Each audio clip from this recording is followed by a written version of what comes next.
A new world order. We needed a new world order. On my orders. We live in a new world now. I am your president of law and order. There was something interesting that I wanted to show you guys. Kamala gave a message, a warning. She said, if you have so-and-so, they are coming for you. If you have a pre-existing condition, heart disease, diabetes, breast cancer, they're coming for you.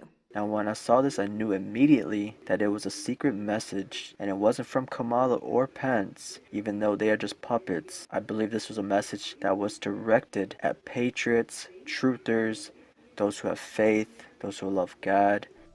If you love someone who has a pre-existing condition, they're coming for you. If you are under the age of 26 on your parents' coverage, they're coming for you. Senator Harris, thank you. She says they are coming to get you. Now these are the same people who are enforcing all the rules, the regulations, the shutdowns, the curfews. People like in Michigan and other places, we love Michigan, but the governor's got them shut down. I hate to say it, your governor's got you shut down. It doesn't look it here, but... are in effect through October the 30th and may be extended. Gathering in groups, limits similar to what the governor had previously ordered. Now, something I want to point out too, the very next day, there was arrests made in an alleged plot to kidnap the Michigan governor. There are new details tonight about the alleged domestic terrorism plot to kidnap Michigan Governor Gretchen Whitmer. 13 members of 2 anti-government Michigan militia groups have been arrested. 2 suspects have ties to the U.S. Marines. Groups like this group, these domestic terrorists, are finding comfort and support in the rhetoric coming out of Republican leadership from the White House to our state house. FBI bulletin warning that anti-government extremists are potentially focused on sparking violence in the next 3 months, and that presidential elections could be a flashpoint. Now, it may or may not be connected. Soon it will be the vaccines, the fight at the schools, the children. Doctors say it's critical to get vaccinated this year because the flu and the coronavirus have similar symptoms. A new poll finds 1 in 3 parents say their child is unlikely to get the vaccine, and only 1/3 believe it's more important this year. Most common concerns, side effects, and that the vaccine is not effective. It is coming at full speed, just like Trump says, warp speed. Under Operation Warp Speed, my administration is developing a vaccine in record time. It will be distributed before the end of the year and maybe quite a bit sooner than that. If you have a pre-existing condition, they're coming for you. Now that could be a possibility that they are killing people through these man-made pathogens and normalizing it as the flu or influenza. When it was presented to our team, we recognized that there were parallels to the SARS outbreak 17 years earlier. So we knew immediately that there were some historic parallels here and that this outbreak really warranted our attention. It's generally believed that with the coronavirus, the worst is yet to come. Some predictions by global experts say the virus will likely end up infecting most people in the world. In that case, it could become a seasonal illness like the flu. Eventually, when our body gets weak, it will take effect. And I mean, look at how they're poisoning the water. They have been called forever chemicals, and they have been linked to serious illnesses, including cancer. Digs into how some of it is now reaching into the drinking water. The food. Red Onions is now a recall of all varieties of onions from the same company. People began getting sick in the middle of June. 120 cases in Canada so far. 17 people have been hospitalized. In the United States, there are close to 400 cases. Disguise. See, and look at, it's got that pattern. They believe the government or some shadow organization deliberately sprays chemicals to control our minds or to alter the weather. This is a depopulation agenda. If you don't believe me, just look at the Guidestones, and I believe the History Channel recently put out a video focusing all of this as well. Order. We're talking about a small group of people that would set up a worldwide government that would basically run the world in all of us. And many people are concerned about that, and this monument here certainly gives people a reason to think about that. I see many people waking up, starting to question things, which is a good thing. Each and every one of us has a role, and we are serving a higher purpose. Everything connects, just like a puzzle. Our ideas, our minds and souls, you, me, everyone. And it's up to us to lead and keep motivating, keep inspiring, and preaching the truth and the gospel. Get up and take action. Now, everything that has been happening with the information of mass arrests, the Democrats, the indictments, there was a Simpsons episode which predicted Bill Clinton's arrest and a few other Democrats and celebrities. Now, at the time, this was referring to something else, but in predictive programming, it can manifest at any time if it has not already. I can't believe they put us in jail. It's not a jail. It's a re-education center. Well, where do you think we are? Then none of this would have ever happened. Well, we're not the only ones to be unjustly imprisoned. Check out all the left-wing celebrities. Bill Clinton, what are you doing here? I call the Republican tax cuts unwise. You traitors, pipe down. You're all here because you hate freedom. So that was another thing I wanted to highlight. With this strategy, we are calling for a great reawakening of America, a resurgence of confidence, and a rebirth of patriotism, prosperity, and pride. There is a great awakening going on around the country, particularly among younger people. Now, if you guys are into gematria or numerology, 88 is the time number. It symbolizes the infinity, power, and strength. The number 8 signifies resurrection and the regeneration, the number of a new beginning. Now, Oprah asked Trump if he was going to run for president in 1988. And I know people have talked to you about whether or not you want to run. Would you ever? You know, I just probably wouldn't do it, Oprah. I probably wouldn't, but I do get tired of seeing what's happening with this country. And if it got so bad, I would never want to rule it out totally, because I really am tired of seeing what's happening with this country, how we're really making other people live like kings and we're not.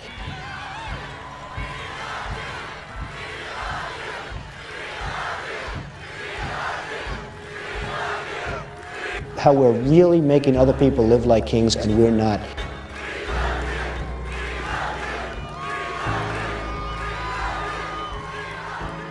And I know people have talked to you about whether or not you want to run. Would you ever?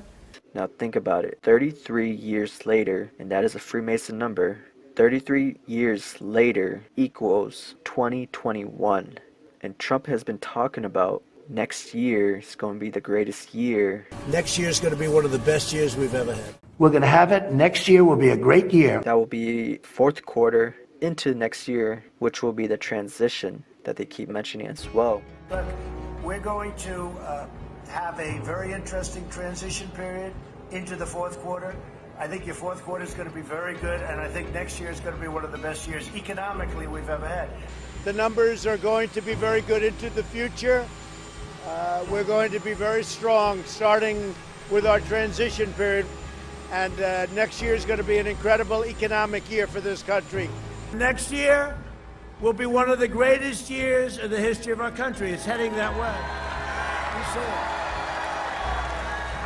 it. I know you like me, and this room is a love fest, I know that. But you have no choice but to vote for me, because your 401ks, down the tubes, everything's gonna be down the tubes. So whether you love me or hate me, you gotta vote for me. As you know, we've inherited quite a budget crunch from President Trump. How bad is it, Secretary Van Houten? We're broke. The country is broke? How can that be? It will be a totally different country, and ultimately it will fail. It will fail. It can't work. Economically, it can't work. We'll go into a depression, and I'm very good at predicting these things. We will go into a depression. Who would have thought that with Back to the Future 2, you essentially predicted the situation we're in right now with Biff and Donald Trump? Biff would run for president. Same way. At no time before has there been a clearer choice between two parties, two visions, two philosophies, or two agendas for the future than these two parties. You got law and order on one side and you have chaos on the other. Try and bring civility back then. You can do it. You have this. You're in the White House. And you're right. And you know what, guys? It goes both ways. Reciprocal civility. You see, there is no time. There's just no time. I don't mean we're late, there's no time. I mean there is no time. After all, when is it? Do you know? I don't know the future. I didn't come here to tell you how this is going to end. I came here to tell you how it's going to begin.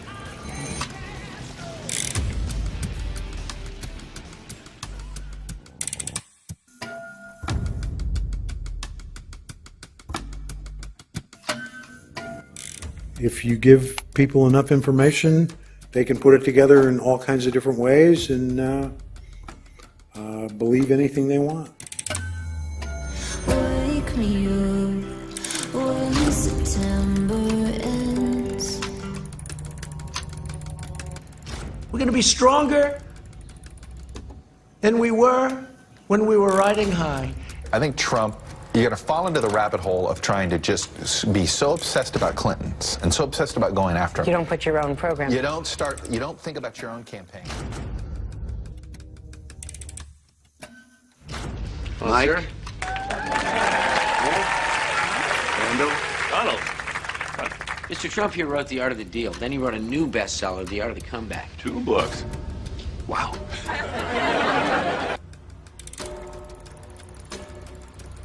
I am very proud to announce today that we have reached a deal. When I spoke at this forum 2 years ago, I told you that we had launched the Great American Comeback. Trump here wrote The Art of the Deal. We're going to make a great trade deal. And if we can't, we're going to do it. We're going to go a separate way. Then he wrote a new bestseller, The Art of the Comeback. And this time, the greatest comeback in American history. Today is probably, if you think of it, the greatest comeback in American history. But it's not going to stop here.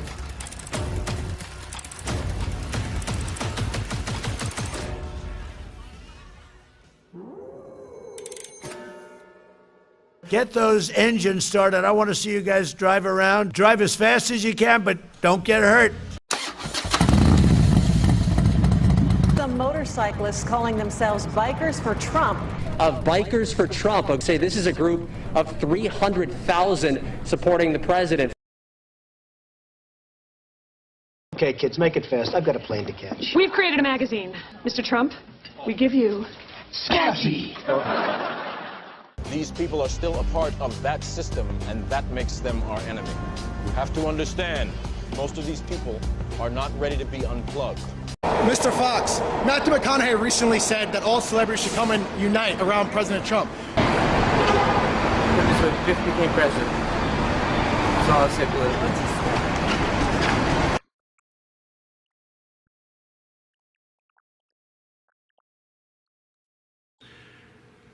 I'm the only thing standing between the American dream and total anarchy, madness, and chaos. And that's what it is. I'm representing you. I'm just here.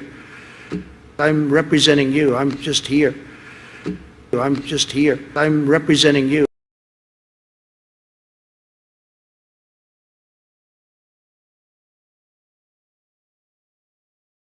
You also had people that were very fine people on both sides. And we shouldn't say this is some kind of a rally. From now on, it's called a protest. We are protesting.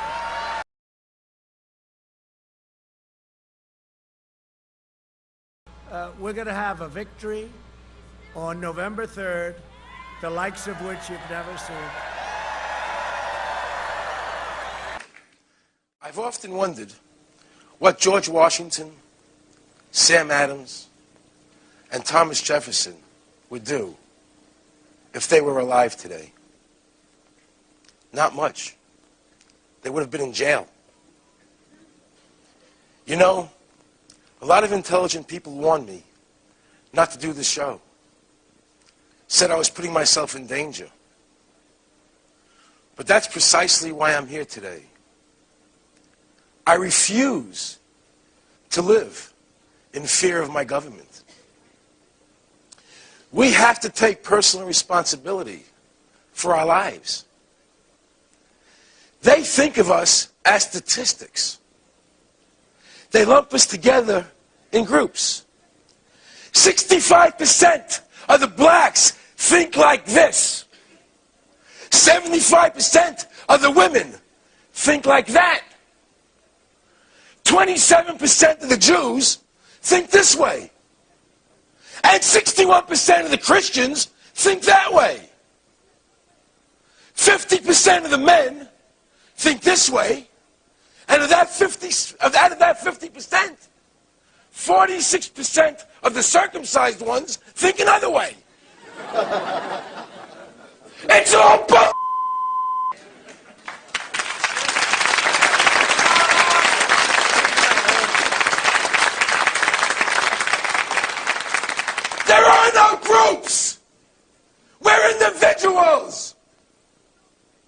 Group thinking is no thinking.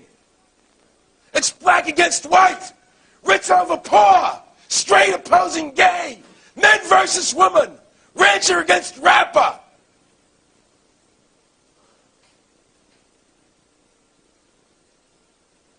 It's only as individuals that we will ever find harmony and peace. Bill Clinton and I are both white, straight, male Americans. That's 4 groups we share. But do I think like Bill Clinton? I can't stand Bill Clinton.